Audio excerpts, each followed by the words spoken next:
Our fellowship is one of 12 fellowships nationally in developmental and behavioral pediatrics that are funded by HRSA and the Bureau of Maternal and Child Health. This allows us a collaborative network of training programs. So we meet together at least once a year, and more recently we've developed a New England collaborative of developmental and behavioral training programs that are purely aimed at supporting the advocacy, the education, and the research skills of our trainees. There are 43 developmental and behavioral pediatric training programs in the country, and ours is one of the largest, and ours is also one of the oldest. We've been around since the 60s, and I believe that ours is one of the strongest. When I interviewed here, Dr. Hai, who is our program director, she was wonderful.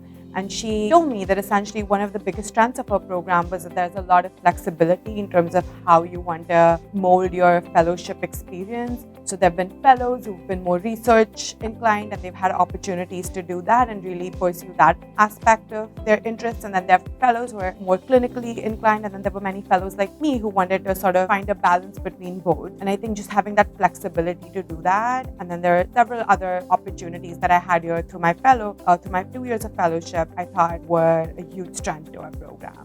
Everyone in the program is there to support the trainees and to help them figure out their individual path and what their practice is going to look like and kind of what their area of interest or expertise is going to be down the road. And no matter how different that is from something they've done before, they find a way to support you. All of New England is available to you, and really beyond that, any resource you need within the DBP world. I know that a former fellow went down to Washington, D.C. to do a rotation in something she was interested in. It's incredible the level of support and encouragement that you get. You get a lot of good feedback and correction on things where you need to grow, but that's always done in a really positive and encouraging and helpful manner that really, I think, helps people to be even better when they leave, no matter how much experience you had coming in. I think anything that we want to do that is within reason, we are encouraged, and they find a way to make it work with the program, which is really amazing. I don't know if you would have so much flexibility